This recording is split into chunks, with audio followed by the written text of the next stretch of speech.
In this video, we're going to take a look at administering Redlands benchmark assessments through Edulastic. The first thing to know is that all teachers and students will access Edulastic through their Clever accounts.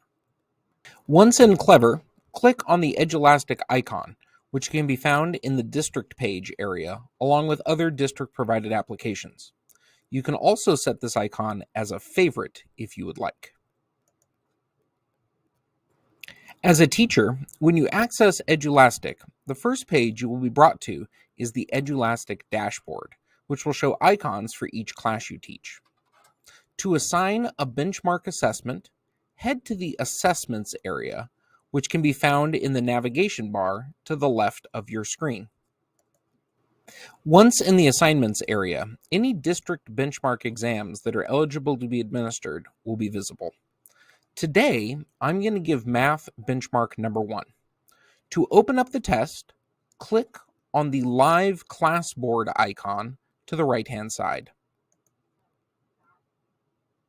The Live Classboard is where you'll be able to open and close the assessment for your students and where you can do live progress monitoring during the assessment.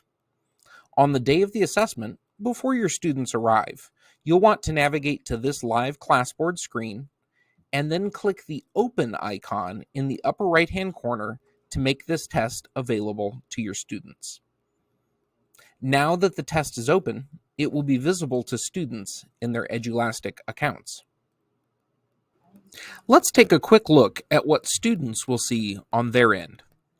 Students will start by logging into Clever and then clicking their Edulastic icon.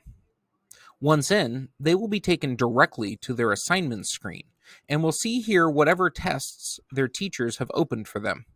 To start a test, they'll click on the Start Assignment button. Once launched, their test will look a little something like this. Lastly, please remind your students that once they're done, they'll need to click the Submit button to turn in their test. Finally, when all students have finished their assessments, you may close the test using the Close button in the upper right-hand corner.